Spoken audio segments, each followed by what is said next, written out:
So we get to Smile from the Streets You Hold. So it's a very, very, very hard album to listen to and to get used to. I was listening to this and making notes, and I was like, you know what? Actually, I don't think it's that as bad as I think it is. But it's because I'm used to it, because I'm very used to it. The first song, Enter a, is like this muffled guitar, it's pretty out of tune, and you're just getting this scream, this horrible, gritty scream of someone that's got like not a lot of teeth, incoherent lyrics, and it's the most literal form of sitting next to a junkie. This is real, as real as it's going to get. You are listening to someone who is killing themselves on drugs. They are destroying themselves on drugs, but they're convinced that they're healthy and happy. And it's so frightening. It was quite scary to listen to the first time. I really do remember. Yeah. It makes the Angela days seem amazing in comparison. And again, this album is, I'd say it contains, because again, he only put it together to make money for drugs. So it's cobbled together. So these are the songs from the period. He's got one from 1988 when he was 17, which is the most coherent. It sounds great. You got 91 to 92, which are the songs from the Angela days that he didn't put on that album that he's chucked here. So using drugs, but they haven't consumed him. And they're of good quality, I would say, as well. 1993, which is 2 songs with the actor River Phoenix, who died of a heroin overdose or a drug overdose, plus a song called Life's a Bath. And then you've got 1994, and then you've got 1996, which is where his health is at his worst, absolute worst health state he's ever been in. And they're recorded from a cassette player. It was like a boombox and a cassette player somehow. You can hear the clicks. As DIY as you can get, and it's terrible. You can hear he has no teeth. Most, if not all, the lyrics make no sense. You can't even decipher them. The playing is somewhat still there. His musicianship is still kind of there, but you can tell that the drugs have completely dampened it all. And I mean, what melody? There are very few little snippets, and they're just very, very sad to hear, But this was the appeal to me, it was so honest and real. And in my life, when I heard this about 2013, I really craved, realness. I'd moved to uni. I was getting used to living on my own, making friends. I was following a dream pretty much of playing music for a living. It was very emotional. I felt extremely vulnerable at points. I was getting very anxious. There were times where I'd stay in for like days on end because I was worried to go outside and trying to deal with just being an adult, really. So I was putting pressure on myself to make sure I did well in lectures, so I get the most out of them. I only had one plan after uni, and that was be a musician. So I put so much importance on every little facet of details, making sure I got good marks. And I'd start feeling guilty that, I'd be hanging out and socializing with people, which is a good thing. But then I'd be like, but I need to practice. I'm not practicing. I need to go home and practice. But I need to listen to this. I need to be reading a book. And it was just unsustainable. And I look back and I put the pieces together and I go, well, yeah, because I was putting so much intense pressure on myself that what was actually happening was I couldn't live up to what I wanted to be. And it was an uninformed way of actually how a musician should live, because not everybody lives like that as a musician.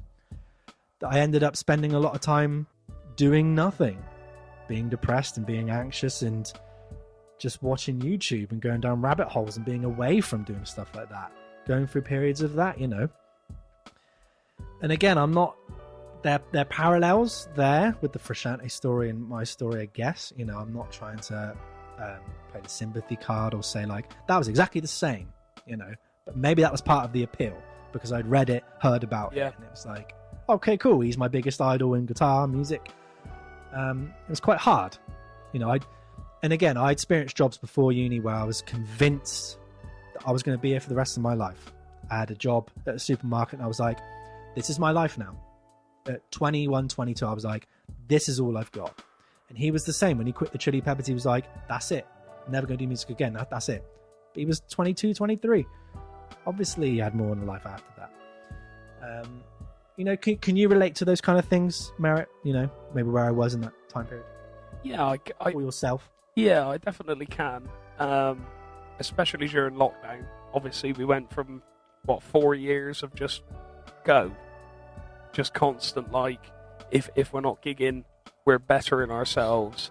If we're not bettering ourselves, we're talking to each other about, oh, have you seen this? Rick Beato's put a new video out about the Dorian in contrast to A major with 3 sharps and 6 flats. Have you seen that? Oh, have you done this? It's gone from full on to nothing, just complete footfall. And if you follow me on Instagram, you'll notice that I've had little spurts of 3 or 4 days I'll put a video out, and then for 2 months there's nothing. And that's kind of due to, it's partly me going, oh, what should I do now? It's partly me going, I can't be bothered today. It's partly me going, I don't even think these videos are any good. It's part of me not having the time because I got a real job, haha. And I'm still kind of in that to some extent, but at the same time, where it's kind of strange. When there's less time, I seem to work more effectively. When I have less time in my schedule, the best stuff comes out. And I don't want to say that I love working to deadlines or extreme deadlines, because I don't love that at all. I love giving myself time. I love relaxing into things. But it always seems to be the case. If I have to write something, if it's got to be done yesterday, it'll be done. However, if it's got to be done, I don't know, in a certain time frame, in 6 months' time, I'll sit back, I'll crack open a beer, I'll think about the world, I'll roll a fag, I'll watch a YouTube video. And yeah, I do relate to that somewhat. And in fact, even in uni, funny story coming up. I can't even remember what the subject was called, but there were a couple of chords that we had to learn. Now I'd glance once at it and be like, da da da da, yeah, fine. Back then, it was like major 7 flat 5. I was like, what's that? Oh my god, what am I gonna do? And I remember, I'll never forget this. I went into the main study room, which was down the hall from the exam room. I walked in, you were in there. I went, Martin, because you weren't Marv to me at that point. You were Martin. It's like, Martin, what are the chords? And you went, da-da-da-da, da-da-da-da, da-da-da-da. Justin Goodall opened the door and went, okay, James, when you're ready. I was like, no! And I ran in, and that was the one thing I got completely correct. I played all those chords. Mate, yeah, I get it. When you're just kind of like, oh, I should be doing this. I really should be doing this. Oh, this pressure. Oh, I want to be one of the greats. I want to be this. I want to be that. And you kind of just have to whittle that down to, I want to be me. And if that translates, brilliant. If it doesn't, well, I'm still me. So, yeah, it is what you make it. But I do relate to that. Even now, to some extent, putting my album together, there are days where I'm just kind of like, there's a really good quote, which is, there's always a million reasons to not do something. And you need to burn all those reasons off, and you need to get your ass sat down, and you need to get shit done. Which is what I'm slowly applying to myself as time goes on, you know? Because it's easy to sort of get into that cycle of, alright, I know the tunes. Yeah, that's fine. Yeah, okay. And then just not think about it ever again. But that's, you can't do that. You've got to crack on. You know, time's a ticking, lad. I'm entering my 30s. I found a white beard hair the other day. Oh, no. But no. Oh, no. No, I understand, mate. I really do. Yeah. I think a lot of people do that. I don't think I was the only person, but, I think that's why I connected to this album quite a lot, because I really got into the story of it. I knew the story before I knew the album, and, I just connected quite hard to it. And I think even if it was just a whole album of feedback, I'd probably still glamorize it. I glamorize this person who's selling this purely for drug money. I'd still make an excuse and be like, it's fine. Yeah. It's fine. Yeah. That's all right. But I'd never deem myself to be endorsing this like junkie lifestyle, because it's attached to art. I wouldn't think that because I praise this person to anyone that's like asked about his music, that perhaps in turn I'm implying that doing drugs to cope with your problems is like acceptable. You know, because I'm going like, well, yeah, he did that and that was all right, but look at him now. Like, it's fine, he's over it. Don't worry about it.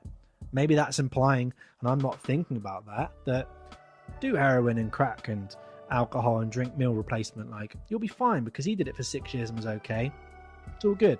People are impressionable. Young children and young teenagers are impressionable, you know. And adults too. Humans are impressionable.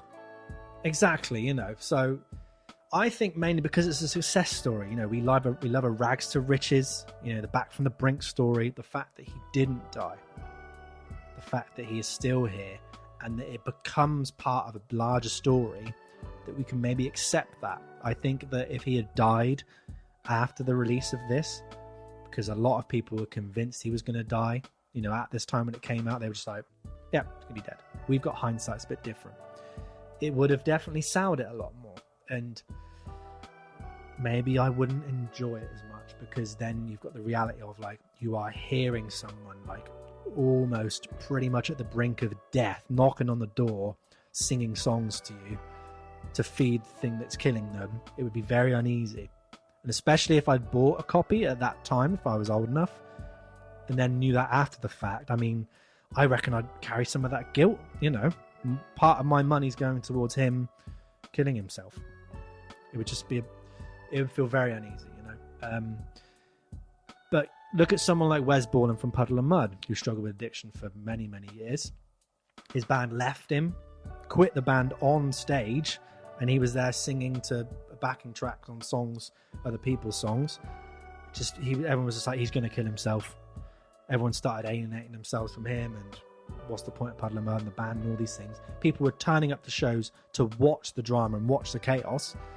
Now he's finally clean and he's making up for lost time. You know, Puddle of Mud, not the most influential and successful band in the world, but you know, they're a working band, and it's finally nice to go, okay, cool, he's doing it, amazing. That takes so much hard work.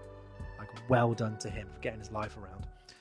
But then you see someone like Scott Weiland from Stone Temple Pilots, who he struggled with heroin, kicked heroin, and then was doing other drugs, cocaine, and then fortunately died. Passed away on tour, I think from a cocaine overdose. It just, his demons, couldn't shake those demons off, you know? DMX very recently as well. Drug overdose, and he seemed to be doing very well for himself. And again, terrible, terrible childhood trauma. So I think a lot of the stuff is situational, but yeah, I think when someone doesn't die from it, there's always that hope. There's always that, well, they're still here. You never know. Like, what's your thoughts? My thoughts are, and not to shoot you down in flames, but you said Wes Borland of Puddle of Mud. Yeah. This is from our editing purposes, just to let you know. Timestamp it so you can change that, me old kid. All right? Oh, no, I'm keeping that. Oh, he's keeping that far in. And wide. Woo-hoo. Wes Scantlin from Puddle There of we Mud, go, that's better. instead of Wes Borland last. from Limp Bizkit. My thoughts, did you want? Sorry. I want your thoughts on the whole, you know, how would you, what's your thought on, you know, what I've just said of if someone hasn't died and they've come back and you've seen a success story, it's celebrated, as Of course. it should be. Yeah. And if someone then dies from these things, like, it taints it obviously, but like, what's your thoughts on that?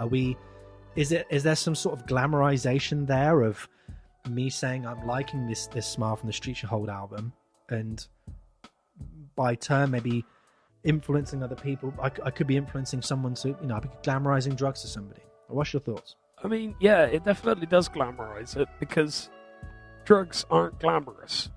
They aren't glamorous at all. It wasn't until I saw what was that, when you showed me that video of Frusciante in that interview, and his teeth were awful, it wasn't until around then that I actually realised that what heroin does to the body. You know, it ruins you in every aspect possible.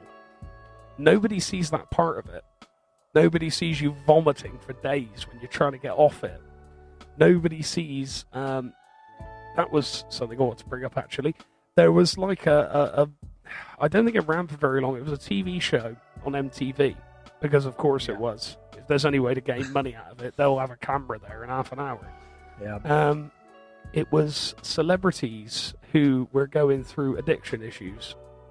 I believe it was in the early 90s or mid-90s, something along those lines.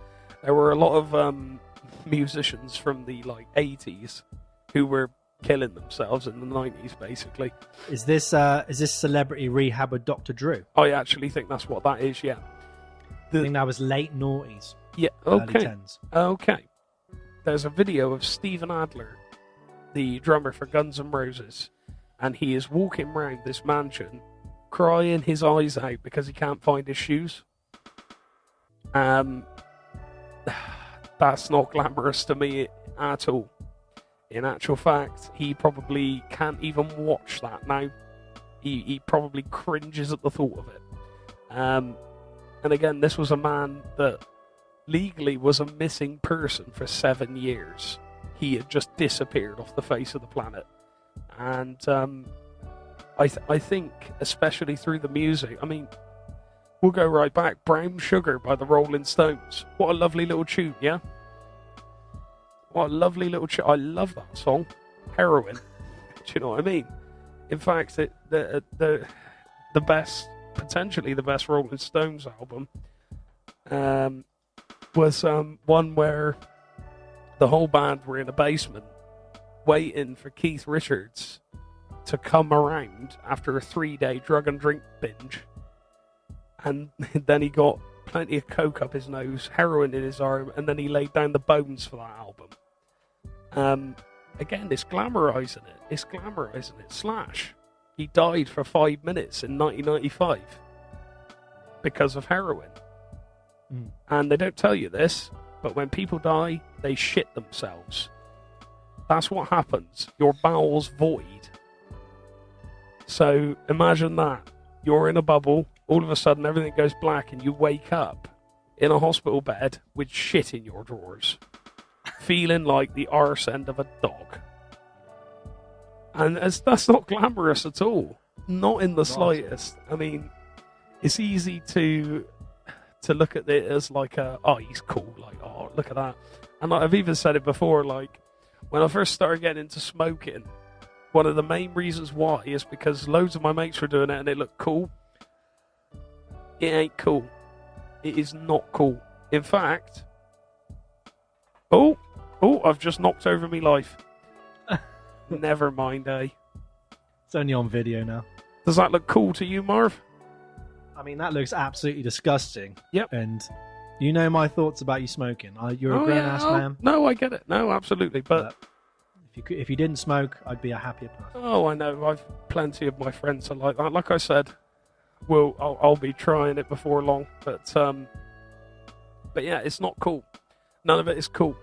And glamorizing it makes it dangerous, because that's when people start to think like, oh yeah, nah, Keith Richards does it, so it's fine. Slash did it, so it's okay. Oh, I was just listening to this new podcast. The lads have released this new video, and every 10 minutes, the big ginger one starts smoking and sips from his beer. That's cool, that. It's not cool. Not at all. In fact, even if you... What, not even when you do it? I mean, it's a bit cool when I do it, but, you know, that's different. Everything I do is cool. Even if you begged me for a cigarette, Marv, I wouldn't give you one, because if you've got an addictive personality, we're going to be sharing fags, mate, and I don't want to see that. Plus, can you imagine? Plus the fact, the taste of it, you're going to vomit in my lap as soon as you breathe in, mate. It is not nice. I'm dead to it now, because I've smoked for as long as I have, and it's the same sort of deal. I imagine if I took heroin, I would vomit everywhere. But someone like Frusciante, he was so desensitized to it. He had taken so much, he had no teeth. Like, that's it. That's not cool. That's not glamour. That's just awful. That is just awful. And I can only imagine how bad he felt, physically, mentally, whatever you want to call it, when he came round and finally just went, you know what, I'm going to stop this now. How long did he take to kick heroin, do you know? Well, again, this is another part that he claimed to have kind of got off heroin, I think, I'm looking at my notes, I don't know if I actually put it there, but like, I think he claimed to kind of, in maybe 96 or 97, he claimed to have kicked heroin, which seems to match up with his productivity around that time, which was about a month before Smiles on the Street You Hold was actually released. You got to remember that a lot of these songs were done 2 years prior. He hadn't even played guitar in a while. 96 was the last time he actually put, I think, three songs, new songs, actually playing and singing. So it creates this illusion as well. That's the thing with this album, is that it creates an illusion that he's okay because they're older songs, and it might just be an affectation that he's putting on with the screams and the yelps. But really, when you listen to those, when you know that the 3 songs that he's in really bad health, it's so evident. It's horrible to hear.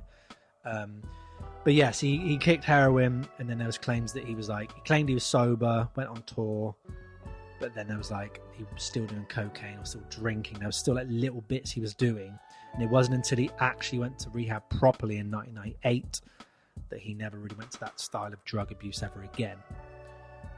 And lived a pretty relatively clean lifestyle, ever since. Not that he was drug free, but he never deteriorated his life up to that point. But I guess that's the spirits telling him only 6 years with this certain thing. But yeah, talking about those 3 songs, I call them the 1996 songs. I Can't See Until I See Your Eyes and Stress. They show him at his worst health. The creativity and the songwriting's there, but the drugs have just destroyed that at this point. All the lyrics are just a slurred jumble. His voice is at its weakest. His body's at its weakest. It's very evident he's lost all of his teeth, which from a quote from an interview says they're tiny slithers of off-white that peek through rotten gums. He's nodding out. Apparently on the interview, he's nodding out so much that he had a whole lit cigarette and it's just dripping onto him. All the ashes burning him. Poke holes, all these things. Moore's the more coherent of the 3. It's got a stronger melody and some decipherable sentences. So all you're going to get from him is some sentences of words that make sense. So yeah, they're very, very hard to listen to. But, I think there's some great songs here. There really is. Okay. I really like Life's a Bath. I think it's a little ditty to me, but you can hear that he's, a junkie. You can hear the deterioration of his voice. Compared to the 1996 songs, obviously it sounds angelic. But I think it's a strong melody. The guitar playing is good enough that it sounds very present. It's there. The shouting passages, they actually fit and they make sense in context with the song. There's a really nice ambient passage in the middle where it's like echoey vocals, reverse guitars. I think it sounds brilliant. It's really one to showcase. You showcase that to somebody, if you're like, want to dip their toe in the water of this album, not scare them off completely with the first track or the 1996 songs. There's a lot of what I call now Frusciamentals. Do you like that? Frusciamentals, I do like that. Frusciante instrumentals now. I feel like he's got a very distinct style of guitar instrumentals. He's recording all these on a 4-track recorder, plugging his guitar directly in. So imagine a very distorted guitar from a tape recorder. That's where you get into. Brutal. It can be quite hard to hear at times, especially being out of tune. But yeah. This is where really, especially in the Angela days, because these are from the same sessions, we're hearing these Frusciamentals, very pretty, very memorable melodies. You can hear why his guitar playing is as infectious as it is and why it's so memorable. He released, he can do it with so much relative ease. I think he did an EP in 2015 that was recorded in 2010, just in the style of this music, in the style of this era. And you can just tell he can just do it, first take, whatever, just bang them out, and they're enjoyable. Yeah, I'd say all the instrumentals are enjoyable here, especially For Air. It's definitely got the catchiest riff, and it kind of takes you places with the chord progressions and the modulations and that. The song with River Phoenix, Hide Down, it's a great example of the digestible side of it. It's almost poppy in places. It does go a little bit, I would say, the Frusciante way, the heroin way of doing it. There's a song that femininity is very Smiths-like, and it's very poppy. You'd think for an album that is very junky and very abrasive and avant-garde, there's actually a lot of poppy moments here that you think, he knows that's part of his sound. There's some appeal there. And then the title track, is a delicate, it's very vulnerable offering. You get a nice frusciante in the middle towards pretty much to the end. And his quote on it was this: the title song was a very intense moment because I was having verbal communication with the spirits while I was recording, and I started crying at the end of it. The spirits give you ideas for things, and what's important to them is what's important to me. I'm much more concerned with my fame in their world than with my fame in this one. That's why it's been difficult for me to adjust to being alive at all. So again, we're back to this. He's just given his mind to the spirits. Whether you categorize that as his thoughts, as a mental breakdown, as something that is actually there and we can't comprehend, it's everyone's up for grabs, this album does kind of go everywhere. It's very hard listen. It's definitely not the first thing you would listen to him for. It's definitely something you don't have to listen to. But the story is better than the record itself. And again, he took it out of print when he rejoined the Chili Peppers in 1998. He took it out of print. It's never been re-released. He's very uncomfortable with it being out in the public. But he's played songs on his solo tours, say 2000, 2001. He was playing songs from this record. So much like Prince, it's like he must still have a fondness for these songs. They can't just be out of nowhere. Another question for you, where do we as consumers draw the line when the artists we love and support are on a path we've seen with countless musicians? How does it differ from friends or family members in a similar life choice, Merritt? It's difficult because you want to support that artist, but at the same time you don't want to support them killing themselves. That is, I don't know. It's hard to explain. The issue I have with it is, it's all well and good. Oh, I'm not going to buy this because I don't want to support their drug addictions or whatever. But at the same time, if I don't buy it, somebody else will. So, I mean, I can understand not wanting to support it. But at the same time, someone else will if you don't. So, I mean, where'd you go with that? What do you do? Do you not buy any records? Do you boycott their records until they're clean? But then the trouble is, what if they get clean, then you start buying records, they get more and more money come in, and then they start on the drugs again. I mean, it's hard. It is hard to equate. I think it's difficult. That's what I think of that. I'm not sure. It's difficult. I think it's impossible to maintain and police because if someone suddenly becomes rich and famous, who knows? They could just then suddenly start taking drugs. It's not up to us to then decide what people do with their money. It's impossible to police, and I think trying to censor it just wouldn't work. It's not even feasible. Yeah, absolutely. But here's a quote from his label owner, David Katz Nelson. Now you can. This kind of feeds into maybe he has a decision of maybe how Frusciante lives his life. I don't know, but this is his quote. A lot of artists have their own demons, and he's one of them. If I made judgments on people because of their lifestyles, I wouldn't work with anyone. I work with a lot of artists who have problems, illegal substances or personal demons. But one is just as problematic as the other. If I was expecting him to tour and play and there was a lot of money involved, I would tear the hair out of my head. But there's not a lot of money. I just want people to hear what he's about. If he wants to play, fine. If he doesn't, fine. If he wants to do interviews, great. If he doesn't, fine. I think he's very used to his own skin. Now, all I glean from that is he's not making me a lot of money, so he can do what he wants. If he was making me money, I'd be concerned. So I think this person's motivations, based off this quote, is money motivated. If he was making a lot of money for him and he's being problematic, because on Chili Peppers tours, around that Blood Sugar Sex Magic era, he was telling reporters to F off and being very abrasive and anti this and anti that. And now that, he was trying to play gigs in a junky state and they were awful, and, he was telling, got an audience member to leave, and he was telling all the other people in the audience to tell him to F off, and loads of things, very fragile state. But this guy's like, well, he's not making me a lot of money, so it's all right. He can do what he wants. That's fine. I just find that a little bit unattached. You agree? That's very much.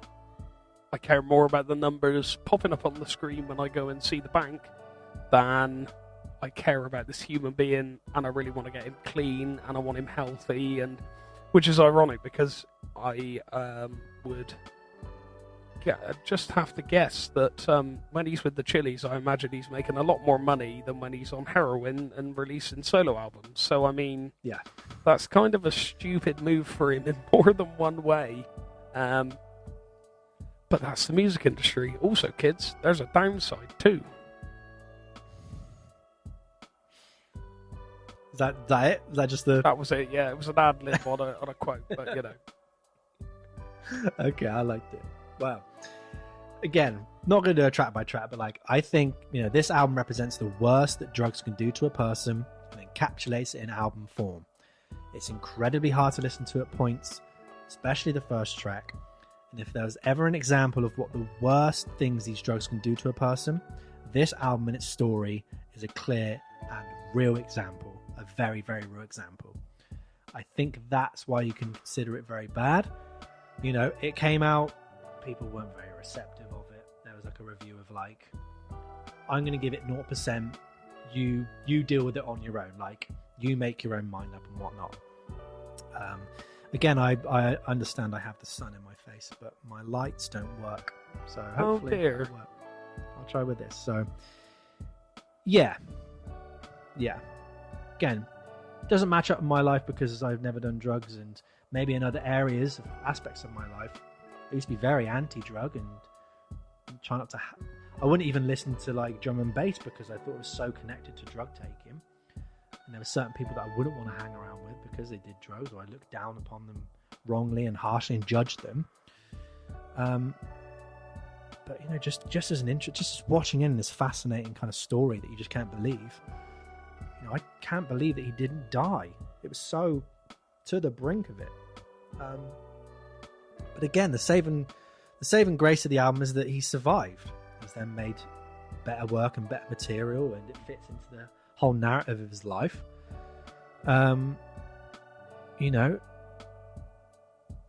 It can be celebrated rather than mourned, And to cap it all off, he got interviewed, I think, in 2001 about his relationship with drugs. He's clean at this point. And he goes, I have no temptation whatsoever to do drugs, but the experience was beneficial to me. Not to say that I'd see drugs as beneficial for anybody else. I know a lot of people who took drugs and it destroyed every one of them. It destroyed me too, but I managed to pull myself back and benefit from the whole thing. It's a surefire way to mess up your whole life, but what I felt on them and what I learned from them, I'll never turn my back on. And again, it's one of those things, well, just because it works for him doesn't work for you. Don't take my advice. I'm not saying I'm a role model. You're choosing for me to be a role model. You only know me because of my public persona and what you know that's been loud out there. So maybe choose your idols carefully and make your own minds up on decisions. But yes, very, very interesting album, very, very interesting story. And I'm never, ever going to touch heroin. Ever. I don't care how bad my life gets. I'm never doing it. If Lemmy Kilminster says the only thing I haven't done is heroin, and I would never touch that shit in a million years, I think it's pretty safe to say I'm going to stay away from it as well.